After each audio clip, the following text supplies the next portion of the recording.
ઓડિશનમાં આપ સૌનું સ્વાગત છે। ગણિત જીવન નાટક બેને પગલે આપણી સાથે જોડાયેલું છે। આજના સ્પર્ધાત્મક અને પ્રગતિશીલ યુગમાં ગણિત સાથેનો નાતો દરેક વ્યક્તિનો વાળબંડી બંધાય એ ખૂબ જ જરૂર છે। વળી ગણિતની સંકલ્પનો સ્પર્શ ન થાય તો બાળક તે ગોખણપટ્ટી કરવા લાગે છે। આ ગણિત વિષય અઘરો અને અરસિક લાગશે। આ સમસ્યાના નિવારણ માટે અમે મેથ્સ મેજિક બોર્ડ બનાવ્યો છે। આ સાધન બનાવવાનો અમારો હેતુ રમતા રમતા ગમત સાથે ગણિત શીખવાનો છે। સૌપ્રથમ 1 થી 100 સંખ્યા લખેલ કાગળને માઉન્ટ બોર્ડ પર ચોંટાડો। ત્યાર પછી વિવિધ સ્લાઇડો આ માઉન્ટ બોર્ડ પર ફિટ થઈ શકે તેવી 3 બાજુઓવાળી પટ્ટીઓ કાપી માઉન્ટ બોર્ડ પર ચોંટાડો। ત્યાર પછી વિવિધ કાગળ પર 4 નો ઘડિયો, 6 ના અવયવ, 5 ની પેટર્ન, એકી સંખ્યા, બેકી સંખ્યા, અવિભાજ્ય સંખ્યા, વિભાજ્ય સંખ્યા, 18 ના અવયવ, ગણિતની વિવિધ પેટર્નો પ્રમાણે આ રીતે ખાના કાપી તૈયાર કરો। આ તૈયાર થઈ જાય ત્યારબાદ કાગળને લેમિનેશન કરાવી સ્લાઇડ બનાવો। આમ આ રીતે આ મોડેલ સરળતાથી તૈયાર થઈ શકે। સૌપ્રથમ આપણે 4 ના ઘડિયાની સ્લાઇડને 1 થી 100 વચ્ચેની સંખ્યામાં નાખીશું। આપણને 4 નો ઘડિયો તે જ 4 ની અવયવી જોવા મળશે। 4, 8, 12, 16, 20, 24, 28 વગેરે। આ જ રીતે હવે હું તમને 6 ના અવયવીની સ્લાઇડ નાખીને બતાવીશ કે 1 થી 100 વચ્ચે 6 ની અવયવીઓ કઈ છે। 6, 12, 18, 24, 30, 36, 42, 48 વગેરે। 1 થી 100 સંખ્યા વચ્ચે 5 ની પેટર્નની સ્લાઇડ નાખતા ફક્ત 5 ની પેટર્ન જ દેખાશે, જેવી કે 5, 10, 15, 20, 25, 30, 35, 40 વગેરે 5 ની પેટર્નો દેખાશે। આ જ રીતે એકી સંખ્યાની સ્લાઇડ નાખતા 1 થી 100 સંખ્યા વચ્ચે માઉન્ટ બોર્ડ પર ફક્ત એકી સંખ્યા જ દેખાશે, જેવી કે 1, 3, 5, 7, 9, 11, 13, 15 વગેરે એકી સંખ્યાઓ દેખાશે।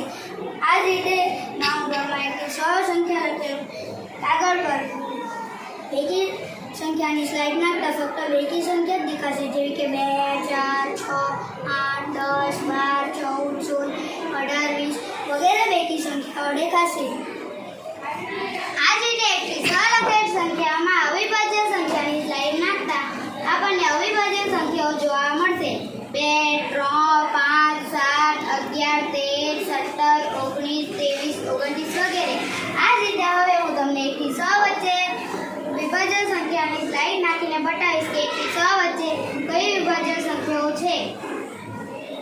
4, 6, 8, 9, 10, 12, 14, 15, 16, 18, 20, 21, 22 વગેરે।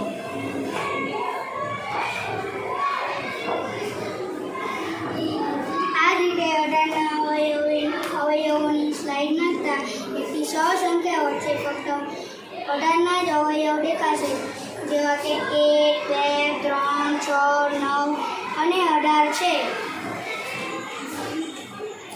આ જ રીતે આ પૂર્વવર્તી અને પ્રતિવર્તી સંખ્યાની સ્લાઇડ છે। આપણે તેને 25 ઉપર મૂકીશું। 25 ની પૂર્વવર્તી સંખ્યા 24 છે અને 25 ની પ્રતિવર્તી સંખ્યા 24 છે। આ રીતે આપણે કોઈ પણ સંખ્યા પર મૂકીને તેની પૂર્વવર્તી અને પ્રતિવર્તી સંખ્યા જોઈ શકીએ છીએ। આ છે વિકર્ણ યોગ પટ્ટી।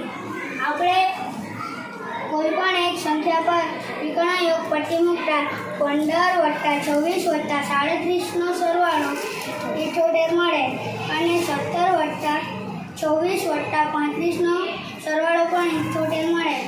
આમ આપણે ગમે તે સંખ્યા પર વિકર્ણ યોગ પટ્ટી મૂકતા આપણને વિકર્ણ સંખ્યાઓ દેખાશે। આ જ રીતે હું તમને ગુસાઅ અને લસાઅ સમજાવીશ। ગુસાઅ અને ગુરુનામ છે ગુરુત્તમ સામાન્ય અવયવ। સૌપ્રથમ હવે આપણે 6 અને 18 ના અવયવ પર એક એક ગોળ કૂકી મૂકીશું।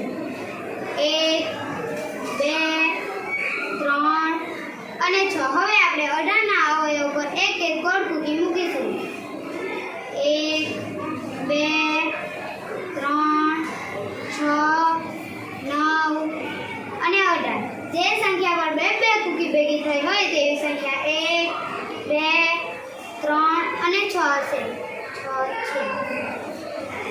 ગુસાઅમાં બે કુકી ભેગી થઈ હોય તેમાંથી સૌથી મોટી સંખ્યા તે આપણો ગુસાઅ થશે. માટે આપણો 6 અને 18 નો ગુસાઅ 6 થાય. હવેથી હું તમને લસાઅ સમજાવીશ. લસાઅનું પૂર્ણાંક લઘુત્તમ સામાન્ય અવયવી છે. હવે આપણે 5 અને 15 ની અવયવી પર એક એક ગોળ કુકી મૂકીશું. 5, 10, 15, 20, 25, 30, 35, 40, 45, 50, 55 અને 60. હવે આપણે 15 ની અવયવી પર એક એક ગોળ કુકી મૂકીશું. 15, 30, 45 અને 60. જે સંખ્યા પર બે બે કુકી ભેગી થઈ હોય તેવી સંખ્યા 15, 30, 45 અને 7 છે. લસાઅમાં બે કુકી ભેગી થઈ હોય તેમાંથી સૌથી નાની સંખ્યા તે આપણો લસાઅ થશે. માટે આપણો 5 અને 15 નો લસાઅ 15 થાય. આ ગુણાકાર મેજિક બોર્ડ છે. આડી પટ્ટીને અહીં ખસેડતા અને ઊભી પટ્ટીને અહીં ખસેડતા આનો અને આનો ગુણાકાર અહીં જોવા મળે છે. હવે હું તમને આડી પટ્ટીને 8 પર ખસેડતા અને ઊભી પટ્ટીને 6 પર ખસેડતા 8 ગુણ્યા 6 નો ગુણાકાર અહીં જોવા મળે છે. આ બરાબર 48. આ રીતે આપણે આડી પટ્ટી અને ઊભી પટ્ટીના મદદથી ઘડિયા અને ગુણાકાર શીખી શકીએ છીએ. સરવાળો જાદુઈ પટ્ટી છે. આ બધી સંખ્યાનો સરવાળો 10 મળે છે. આમ આ રીતે પટ્ટી ખસેડતા જે ખાનામાં સંખ્યા હોય તેનો સરવાળો 9 મળે છે. Thank you.